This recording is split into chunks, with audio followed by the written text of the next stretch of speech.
and welcome. Debate on how to secure the country rages. PDP insists President should declare national state of emergency on security, but Governor Masari says call for state of emergency is not the solution. Gunmen abduct 4 students of a mission school in Plateau State. 3 of them escape following the intervention of security operatives. And CBN orders immediate removal of all directors of Tier 1 lender First Bank Nigeria Limited and FBN Holdings PLC, reinstate Shola Adedunton as Managing Director of First Bank. Plus we'll have business, sports, news from Abuja, and later on international news from our London studio. On business news tonight, federal government earmarks $1.5 billion for agriculture for food and jobs plan to boost post-COVID-19 economic recovery. On sports news tonight, the Athletics Federation of Nigeria announces the country's athletes will not be participating in the World Relays built for this weekend in Poland. And from Abuja, House of Representatives asked the Nigeria Immigration Service to issue international passports to qualified Nigerians within 72 hours.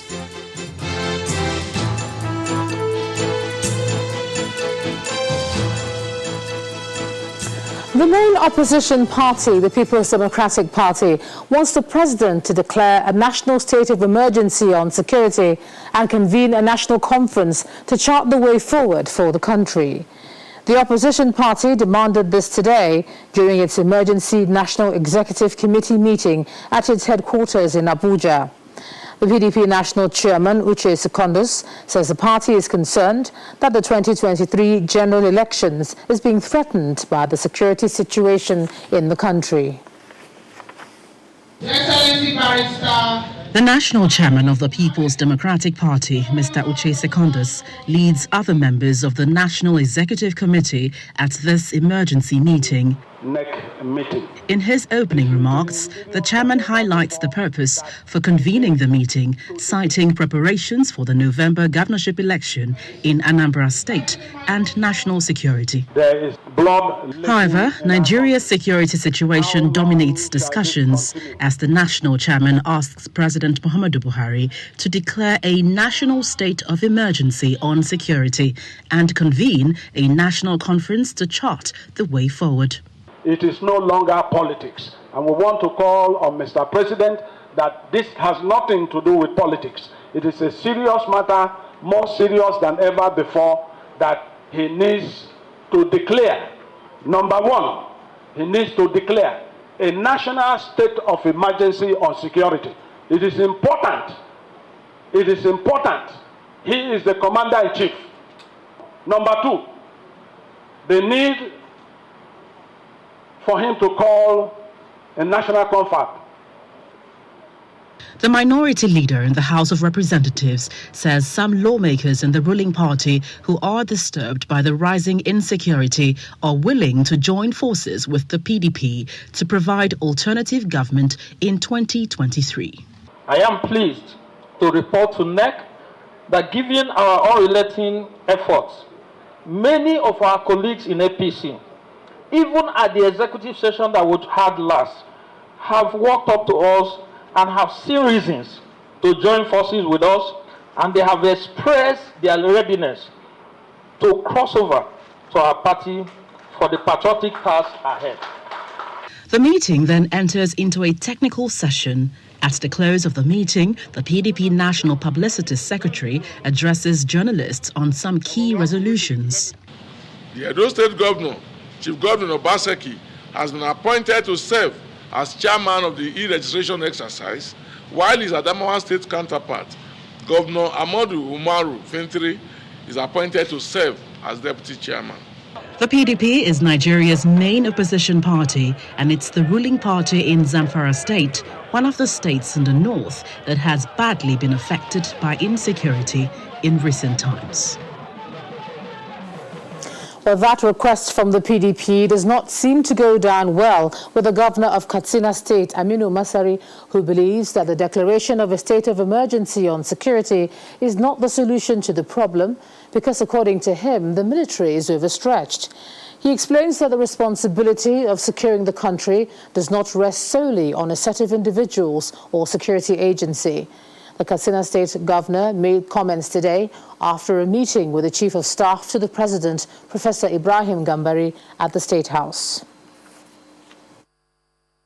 You have a situation where the military are in all the states of the Federation. Then you ask yourself, how many do we have? Are we not overstretching them? So the reality is the responsibility of securing this country is ours, all of us. We have a role to play, and we must play it for the sake of the country and for the sake of our children and grandchildren, not for the sake of the persons that are in office. I think we have to understand that whatever we do to restore security today, we are not doing it for one particular person or group of persons, but we are doing it for all of us, for the country, and in fact for Africa. A stable Nigeria means a stable sub-Saharan Africa. So I think we better be serious about this issue of security. Isn't it? If you say, okay, state of emergency, what do you do? We are having the same people, the same security agencies, the same capacities, and the same resources. So what are we talking about? We have a problem that everybody has a role to play. We better play it. Politics should be over. The security situation of the country is beyond partisan politics. It's a national concern for all of us, every responsible person. And there are more suggestions from people in high places. The Secretary to the Government of the Federation, Mr. Boss Mustafa, has also spoken up on the current security situation in the country. He's also appealing to Nigerians to see security as a collective responsibility and support the government to end the menace. He adds that every nation has an obligation to protect and deepen its core values to enable people live their lives in a safe and free environment. Mr. Boss Mustafa made the comments at the second National Peace and Security Summit organized by the Nigeria Labour Congress in the nation's capital, Abuja. If you're just joining us, the Nigeria Labour Congress is concerned about the state of security in the country, and this gathering is their initiative at finding a solution to the challenge. Those gathered here cut across government officials and men of the armed forces. The alarming state of insecurity is one that has left everyone living in fear and panic. The Secretary to the Government of the Federation wants Nigerians to support government's efforts to end the menace. every nation has an obligation to protect and deepen its core values aimed at enabling people to live their lives in a free and secured environment. It is in this respect that the current state of insecurity calls for concerted efforts and collaboration with the government to end this orgy of violence. The former chairman of the All Progressives Congress, Mr. Adams Oshomole, speaks on what seems to be the genesis of the cases of banditry in the country. He accuses state governors of treating their people unfairly. It's criminal for any governor, and I emphasize any governor, as we speak, not to be paying as and when due that minimum wage. There is crisis in the family. There are people who wonder whether death is not more, will not put an end to their pain than living in a situation where you are employed, ideally by the most responsible authority in any state, which is the state government, and for months you are not being paid.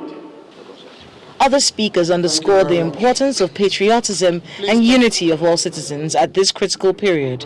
At this time, when situations are already tensed in the country, every one of us should have a responsibility to ensure that we do not add to the already tense situation.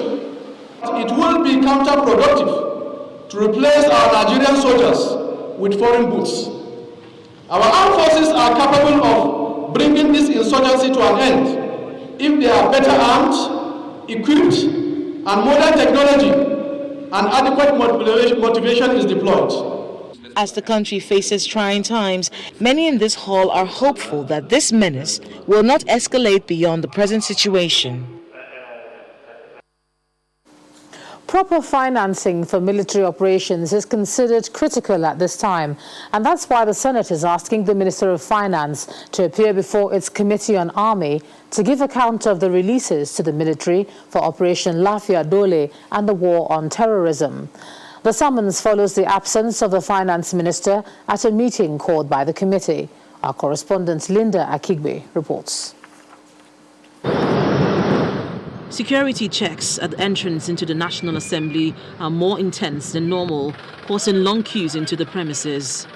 Unconfirmed reports say there is an alleged security threat on the Assembly, which necessitates this level of search of vehicles.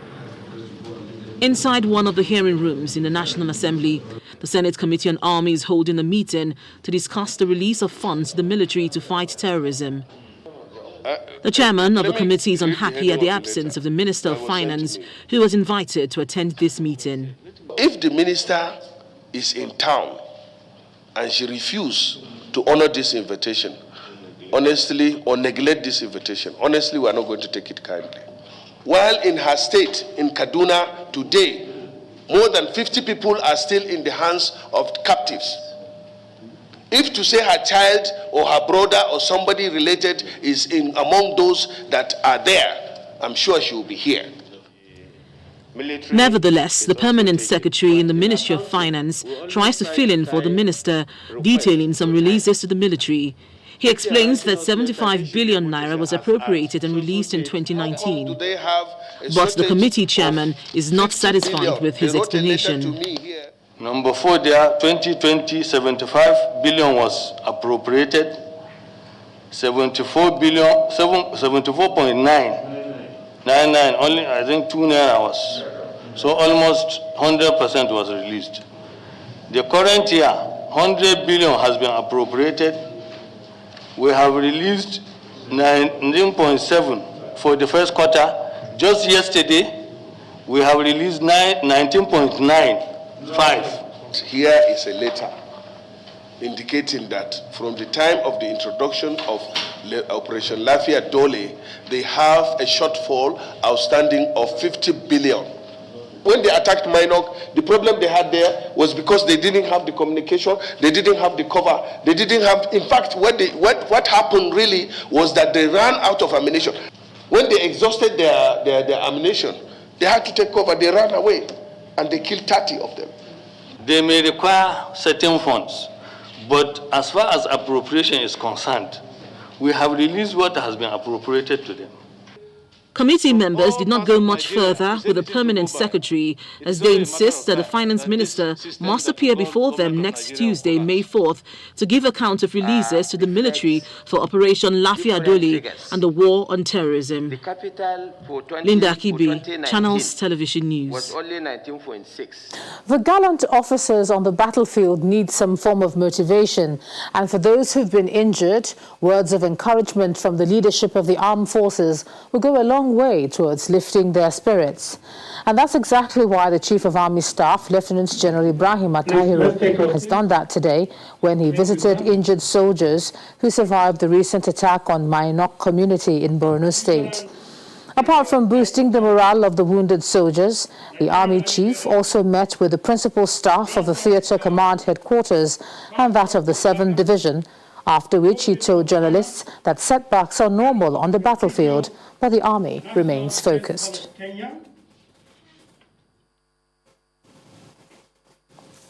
In part 2, after the break, gunmen abduct 4 students of a mission school in Plateau State. 3 of them escape following the intervention of security operatives. That's in a moment. Please join us again.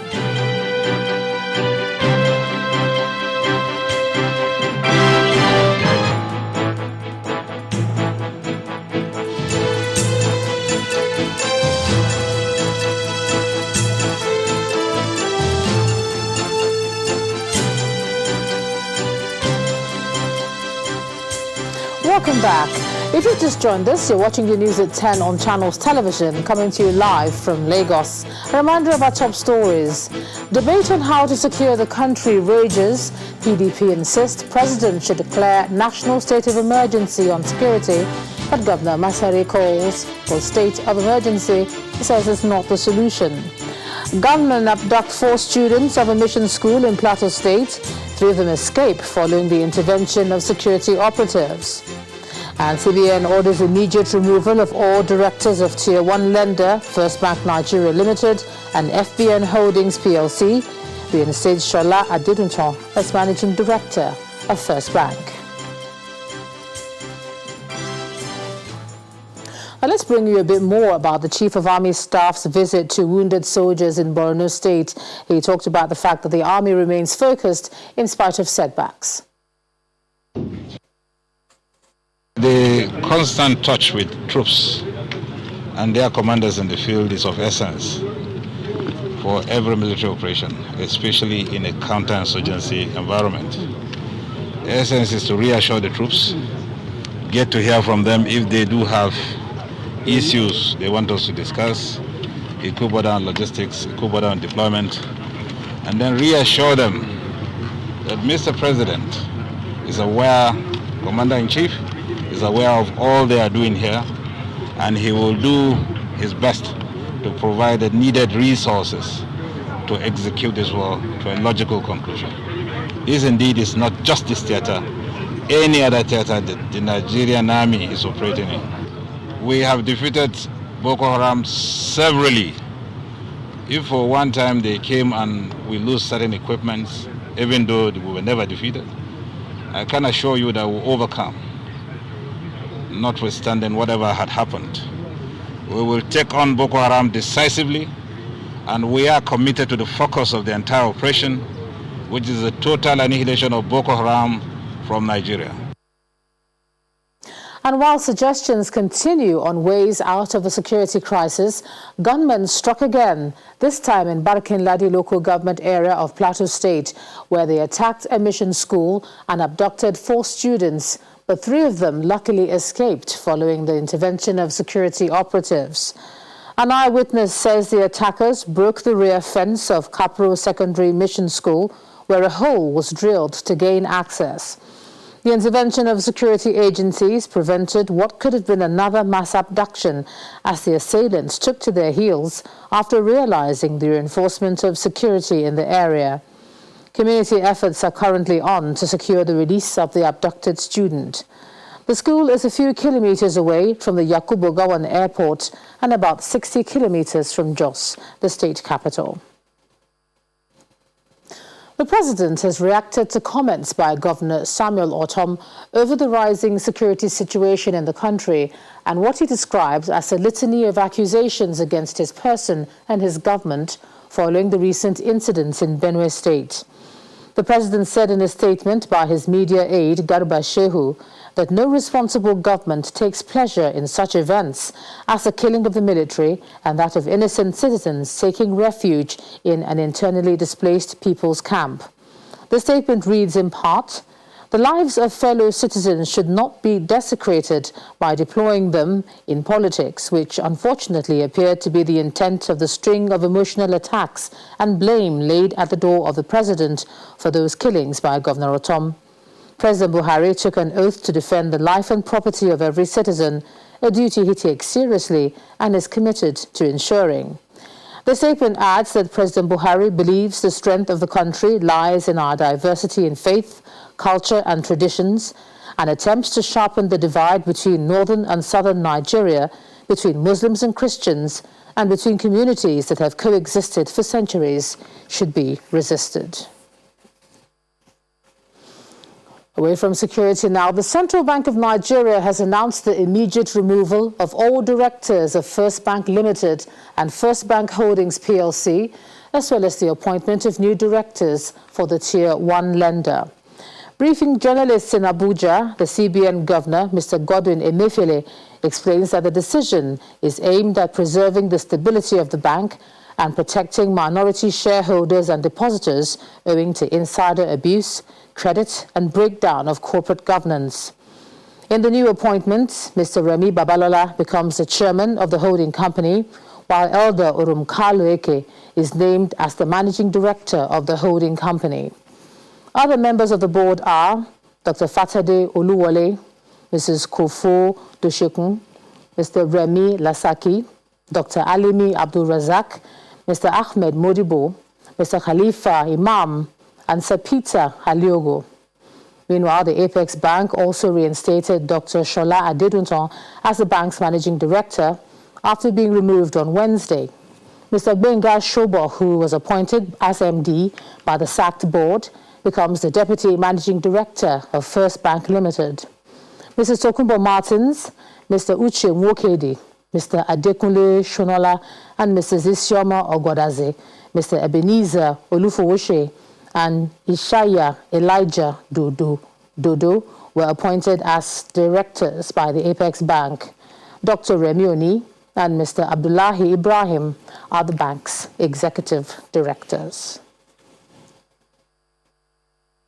To us at the CBN, not only is it imperative to protect the minority shareholders that have no voice to air their views about what happens in this bank, also important is the protection of over 31 customers of this bank who see First Bank of Nigeria as a safe haven for their hard-earned savings. The bank maintained healthy operations up until 2016 financial year, when the CBN's target examination revealed that the bank was in grave financial condition with its capital adequacy ratio and non-performing loans ratio substantially breaching acceptable prudential standards. The problems at the bank were attributed to bad credit decisions, significant and non-performing insider loans, and poor corporate governance practices. The shareholders of the bank and the First Bank Nigeria Holding PLC also lacked the capacity to recapitalize the bank to minimum requirements. Indeed, these conclusions arose from various entreaties by the Central Bank of Nigeria to them to recapitalize this bank.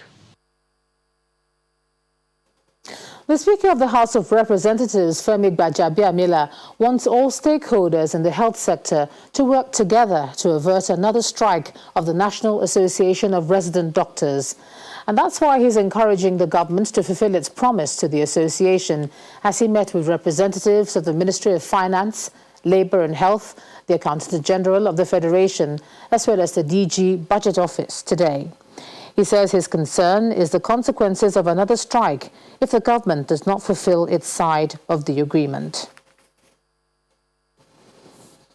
And as many countries continue to contend with the shortage of medical oxygen in the wake of the COVID-19 pandemic, the Lagos State Governor Babajide Sanwo-Olu has commended Total, NNPC, and their partners Sepetro, CNOOC, and Prime for the donation of a medical oxygen plant to the state. The governor says he's excited about the facility, which has the capacity to produce 100 bottles of oxygen per day and is the biggest of such plants to be commissioned in the state. A brand new up-and-running standardized oxygen production plant situated here at the Gbagada General Hospital in Lagos. It's been built and has been donated to the Lagos State government by an international oil company, Total Upstream, its senior partner, NNPC, and their partners, Sapetro, Senok, and Prime. Let's take you through some protocols for the handover. The presence of the state governor, Mr. Babajide Sanwo-Olu, along with his cabinet members, perhaps underscores the importance this is to the state's health care. I also want to commend Total Nigeria and his partners for putting together this oxygen plant here today. And as has been said, it has a capacity to produce 100 bottles a day I think it's bigger than the one we commissioned at the IDH, because that one was 60 bottles. So I think Total and NNPC and all of it deserve a round of applause. This is much bigger than the earlier one that we had commissioned. Leading the top executives of Total and representing the managing director, Total Upstream Companies in Nigeria, Mr. Mike Stanza, is the deputy managing director, Deepwater, Mr. Victor. He highlights why Total and its partners have embarked on this project. This gesture is one in a series of interventions that Total has made to support the federal government, Lagos, and other state governments since the inception of the coronavirus pandemic in Nigeria. The Group General Manager of NAPIMS, NNPC's investment arm, a critical pivot, also joins the fray on how this allied facility is a major contributor to health and wealth in Lagos. We implore the people into whose hands this plant is being handed to maximize its utility for the benefit of the people of Lagos State. With the remarks done, Lagos State takes possession of this thoughtful investment and the governor does the honors.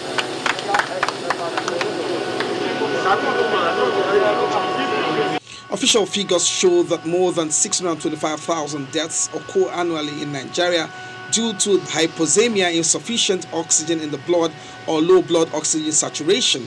In children, that's about 120,000 and accountable for the under 5 deaths in Nigeria annually.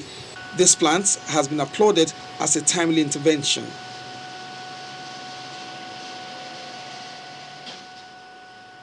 When the news at 10 returns, we have more stories from our Abuja studio. Plus, federal government earmarks $1.5 billion for agriculture, food and jobs plan to boost post-COVID-19 economic recovery. And that's on business. Do join us again.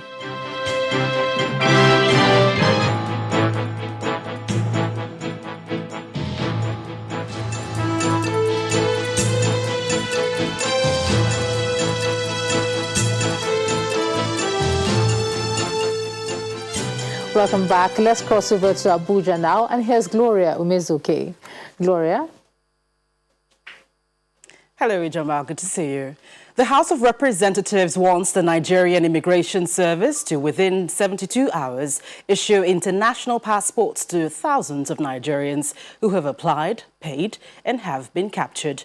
This is sequel to a motion raised by Mr. Ogunna Ozuribo, who raised the concern that Nigerians who are on medical referrals outside the country are developing needless health complications while waiting for their passports to be issued. Others have missed rewarding business opportunities owing to the unavailability of passport booklets to enable them to travel. Meanwhile, the House of Representatives has approved the federal government's external borrowing plan of $1.5 billion and 995 million euros to finance priority projects. The Ogun State government appears to be matching words with action regarding its commitment towards the development of infrastructure in the state. In pursuit of this, Governor Dapo Abiodun has flagged off the reconstruction of the Agbara-Lusada-Aton Road, which is expected to be completed in 15 months. When completed, the project will impact the huge industrial hub in the locality and the country in general. It's a very important ceremony ongoing in the Agbara area of Ogun State, with dignitaries cutting across various segments of the society in attendance.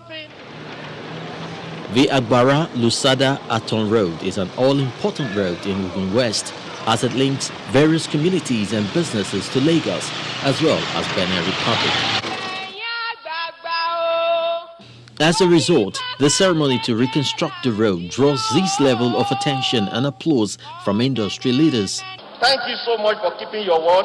Thank you so much for changing the landscape on this axis. Royal fathers. For this, we are very grateful. Posterity will remember you for this legacy you are laying here.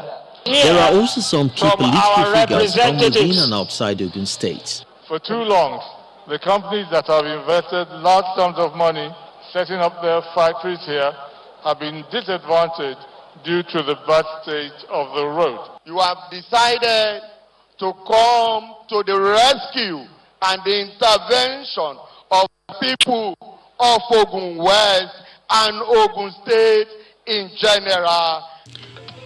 Before the turning of the sword, the governor, Dapo Abiodun, reiterates his administration's irrevocable commitment to infrastructure development. This zone, they did not have NSAS. They had end bad roads. Am I correct? And I said to them, this is a promise-keeping administration. And it gives me great pleasure that I'm standing here before you, thanking you for entrusting me with your mandate. This construction will be finished in 15 months.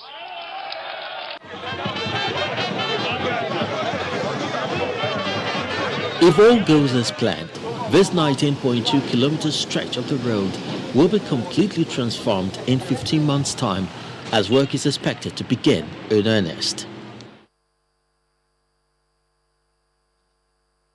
That was the reconstruction of the Agbara-Losada-Aton road. The much talked about Lagos digital switchover has officially taken off. This means the Lagos state has transited from analog to digital broadcasting for more than 5 million TV households in Lagos. With the launch, households will need set-top boxes to watch terrestrial channels in better quality and also have access to more stations. More than 1 million set-top boxes are available for the initial rollout. With Lagos switched on, the Minister for Information and Culture, Lai Mohammed, says digital migration will be reaching other states in no time. The federal government is seeking to close the digital gap among the society's social classes with video on demand, capacity for audience measurement, and a lot more features for better TV experience.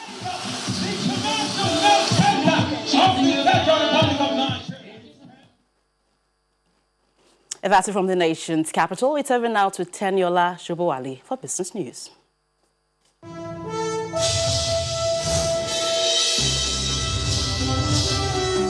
Thanks a lot, Gloria. Vice President Professor Yemi Osinbajo has been explaining the $1.5 billion agriculture for food and jobs plan set up by the federal government in partnership with the private investors and local fintech companies to build a resilient food system in the country. Speaking at the 2021 high-level dialogue on feeding Africa, organized by the African Development Bank and the International Fund for Agricultural Development, Professor Osinbajo says the initiative has actively engaged 34,000 young graduates as well as about 6 million smallholder farmers.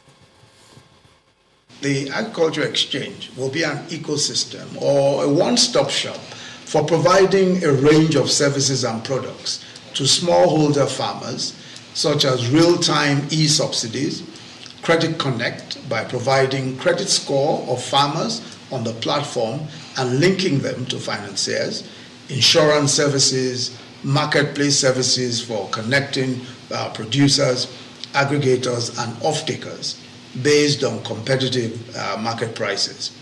Input suppliers also, weather, pests and diseases, indexing services will be provided on the exchange as well.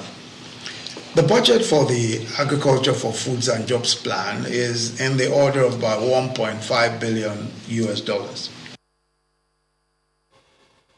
The governor of the Central Bank of Nigeria, Godwin Emefiele, has been explaining the decision of the Apex Bank to reinstate Dr. Shola Adedunton after he was removed as the managing director of First Bank Limited. Speaking to journalists today in Abuja, Mr. Emefiele says that no query or complaint was made against Dr. Adedunton prior to his removal this week, and the financial regulator is satisfied with his performance in line with the intervention effort of the CBN on the bank. Given our regulatory intervention and forbearance regime, we felt that if there was any misconduct on the part of Dr. Shola Adedunton, that he should have been queried, the central bank should have been informed, and the central bank should have been party to such an action to punish Dr. Adeduntan. We were not informed of any misconduct, neither were we informed of any query. Indeed, the Central Bank of Nigeria has been satisfied working with Dr. Adeduntan on a stabilization regime for First Bank since 2016. He had played his role to the best of our knowledge, the best that could be done of a professional banker. Well, let's check in on the stock market now. Sentiments at the local equities market today were positive, with the all-share index rebounding 1.75% amid gains by some highly capitalized stocks. Ini John Mekwa tells us more of how today's trading closed.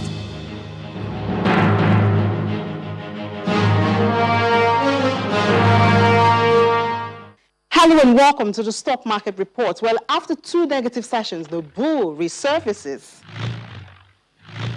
As the saying goes, when Dangote Cement sneezes, the market feels it. That's exactly what happened today. Dangote added 16 naira after bargain hunting by investors, and this put the industrial goods counter in the green by 3.58%. Banking and consumer goods were down, while oil and gas was flat. FBN Holding led the top trades, followed by Transcorp and EcoCorp. FBN Holding also found its way to the losers list, indicating that there was a high volume of sell-off on its shares. It lost 6.76% to close at 6 naira 90 kobo. Fitson led the top gainers as the share price closed at 5 naira 28 kobo after adding 10%. Volume, value, and deal were all higher compared to yesterday, taking the all-share index back to the 39,000 psychological level. Market cap was at over 20.65 trillion naira.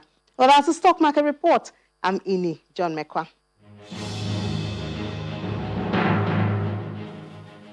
And that's business news tonight. It's back to Ijeoma for the rest of the news at 10.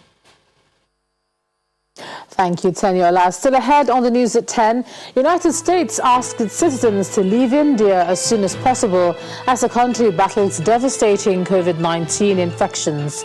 Plus other international news from our studio in London. Please stay with us.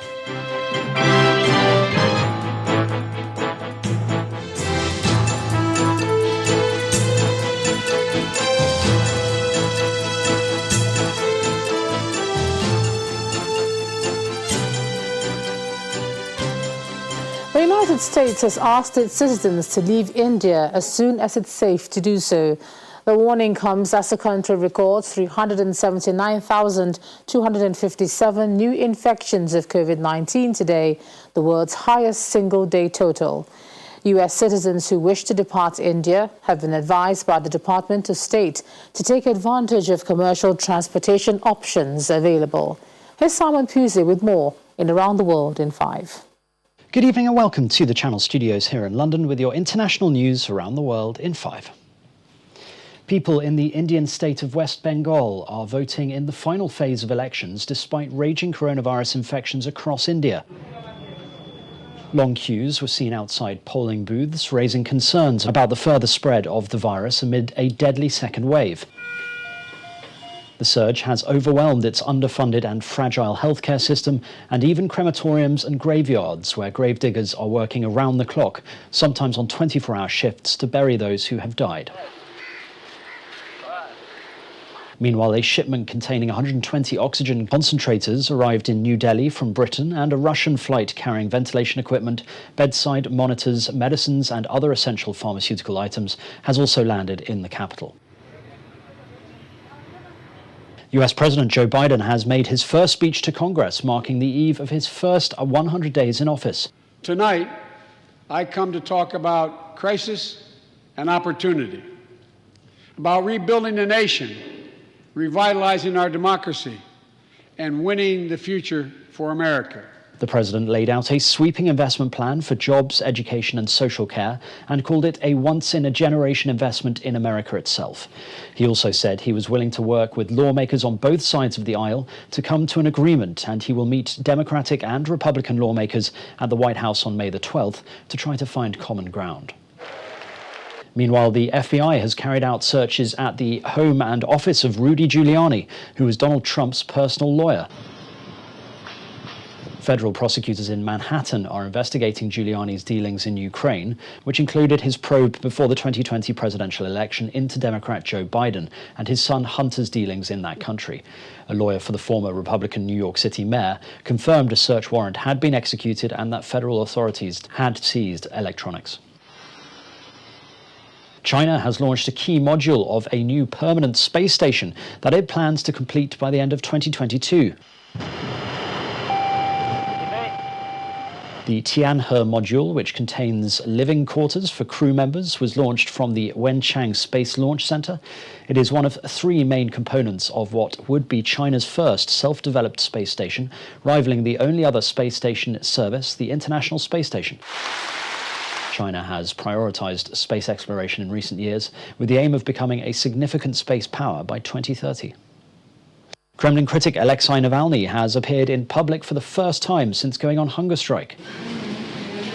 The 44-year-old Russian opposition leader appeared via video link during a legal hearing and told the court he looks like a creepy skeleton as he appealed against his fine for slandering a 94-year-old Second World War veteran. Mr. Navalny began a hunger strike on March the 31st to protest against the prison authorities' refusal to let his doctors visit after he developed severe back pain and numbness in his legs. Tens of thousands of Colombian protesters have clashed with police across the country over a controversial government tax reform. The clashes took place after thousands gathered in answer to calls from Colombia's biggest unions to march against a suite of new or expanded taxes on individuals and businesses. In downtown Bogota, riot police set off tear gas to control a large crowd. A number of protesters were detained and officers reported injured in the demonstration. And finally, the Duke and Duchess of Cambridge have released 2 new portraits to mark their 10th wedding anniversary. Prince William met the then Kate Middleton at St Andrews University in Scotland in September 2001. They dated for many years before eventually marrying at Westminster Abbey in London in 2011. William, the eldest grandchild of Queen Elizabeth, and Kate have since had 3 children, 7-year-old George, 5-year-old Charlotte, and 3-year-old Prince Louis. And that's your international news around the world in 5. And now back to the channel studios in Lagos.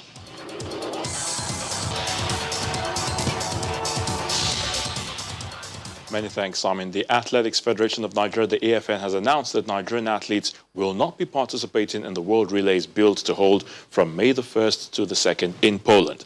The AFN alleged that the Ministry of Youth and Sports Development scuttled the country's participation in the competition, which serves as qualifiers for the Tokyo Olympics.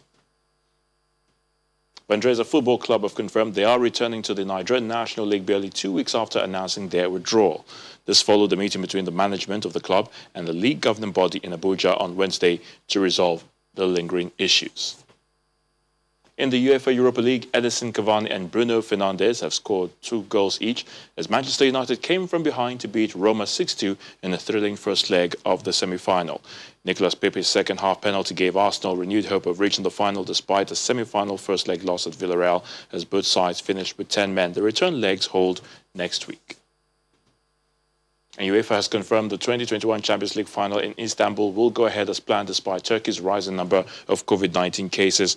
Turkey is preparing to enter its first full lockdown, but European football governing body is still expecting a limited number of fans to attend its showpiece event at the Ataturk Olympic Stadium on May the 29th. And Enyimba have confirmed or have been placed in pot 2 for the quarter-final draw of the CAF Confederation Cup scheduled for Cairo tomorrow. Enyimba needed a late goal to edge past Orlando Pirates and progress to the last 8 of the competition.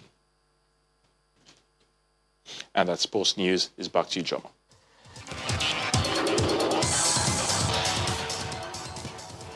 Thanks, Ayotunde. And the main news again.